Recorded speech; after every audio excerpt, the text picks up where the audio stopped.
as President Obama said in Nevada on Tuesday when unveiling his immigration reform proposal. The time has come. With me today, Aisha Moody Mills, advisor for LGBT policy and racial justice at American Progress.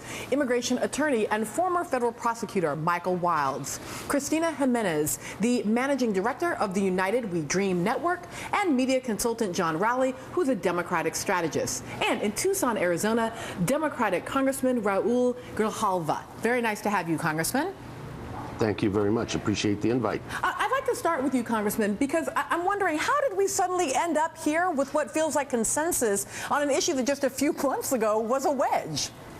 I think the momentum to reach this historic moment where the possibility and the opportunity to do immigration reform at a level and with the content that will be lasting and be good for this nation has taken, that momentum is building in communities and churches.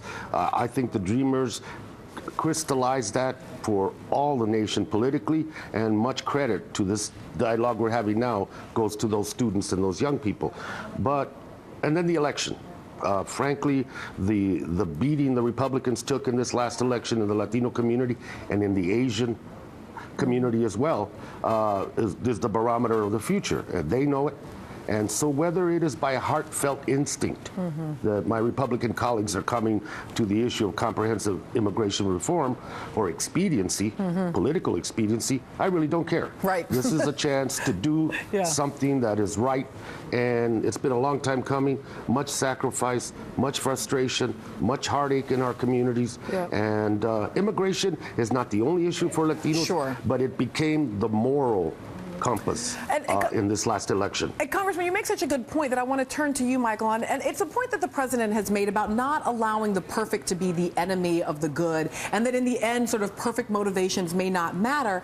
And yet, right, and yet I worry, Michael, as an immigration lawyer and a second generation one, in fact, you know what this looks like in the nuts and bolts of people's lives. When you look at the actual policy proposals, what do you think of what the president's proposing and what, for example, Marco Rubio is proposing? First, thank you for having me. Such a pleasure to be here. He spoke so eloquently. This is a long time in the offing. With 5,000 ICE agents, about 270 immigration judges, not enough airplanes, handcuffs, and beds to detain and remove over 11 million people, we can't afford not to do this. And it might be political expediency that brings us to the table right now. And the Republicans could try to take credit for this. The Democrats can say this is in our DNA. But the bottom line is Lady Liberty has seen the rite of passage for African Americans, for women, God willing, for gays. The question is, what are we going to do for the millions of people that are here now? Are we going to let the dialogue deteriorate where we're going to say, no, we have to do border patrol first, and then we're going to deal with the 11 million second? No, we can't do that. First of all, we have more drones, more towers, more fences. By the way, newsflash, who's going to actually build that fence? Right. If it's not going to be, and the Republicans may not want to call it undocumented immigrants. They may not want to call them aliens, undocumented, but they're going to call them workers. And let's face it, from the hospitality corridor to the urban to the suburban corridors of our nation, we need help. We need all hands on deck. The entrepreneurial, the greatest risk takers in our nation's histories has always been immigrants. Always been immigrants. Because I'm going to ask a little bit about it. It's interesting because there's sort of two ways in which you hear this framed. I mean, on the one hand, we heard the congressman saying, thank you to the Dreamers, thank you to the young people who managed to shift this discourse and dialogue. But what happens when the Dreamers become the face of immigration reform is that it no longer feels like it's the low-wage worker that is the face of immigration, when in fact those are sometimes the most vulnerable people. So how do we keep the complexity of immigration in the forefront as we make these policies? Absolutely. Thanks for having me on your show. This is not only about Dreamers. Yeah. And I think that what it's helpful to keep in mind is that Dreamers, what we did successfully by coming out and sharing our stories and saying we are undocumented and unafraid, because that's what we learned in school. That's what we learned about the values of America, right? Freedom of speech, freedom of following our dreams. But Dreamers are part of families. And our parents were courageous enough to leave everything behind, seeking a better life, to come to this country. And that's what we're fighting for.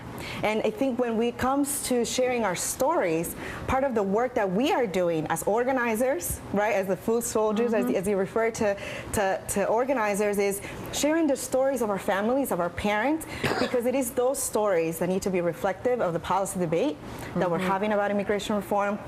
And it's not only about the students. Yeah. It's about families, it's about people.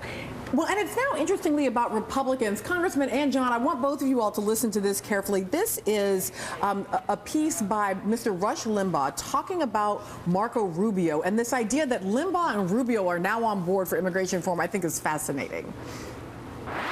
What you are doing is admirable and noteworthy. You are recognizing reality. You're trumpeting it. You're shouting it. Is that guy good or what, folks? Marco Rubio. So, Congressman, you know, here we've got Limbaugh, who is cheering on Marco Rubio for immigration reform. Am I in the twilight zone? No, but I think you've probably seen the rawest and probably most offensive form of expediency you're going to see for a long time.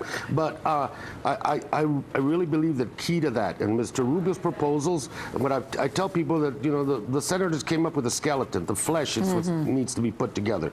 And family unification has to be central to this. Yep. The issue of this roadmap for citizenship, what is it going to look like? Because if Rubio's proposal is to create a roadmap, limit the number of visas in order to unify families, then it's a self-defeating proposition. You know, the issue of security, I thought the president was right. Those cannot be tethered together. Yeah. They have to be separate. And before we talk about layering more money and more detentions and more, let's look at the efficiency, the use of all $18 billion a year on enforcement in the southern border. Yep. Let's look at that before there's a knee-jerk reaction to say, let's put security front and center again. That's all we've had for the last 10 years.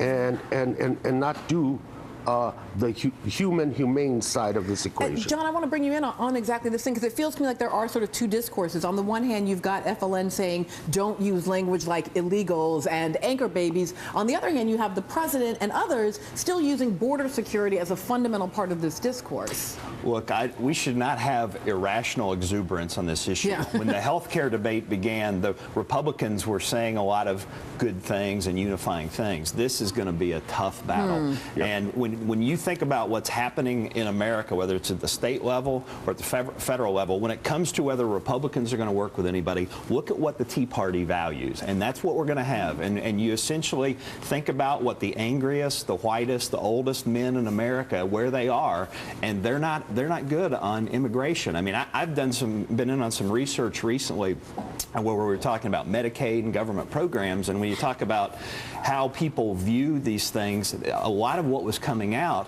especially from white voters and men, was that they're identifying immigrants as part of the problem. So I think, I love the talk right now. I think we're going to have some serious crossfire once we get into the details. Take it with a little grain of suspicion. Thank you to Congressman Grijalva in Tucson, Arizona. I appreciate you weighing in. Everybody else, stay at the table, because when we come back, I want to talk about the fact that the devil is always in the details. Aisha, I'm going to come to you, and also we've got the conservative case for immigration reform.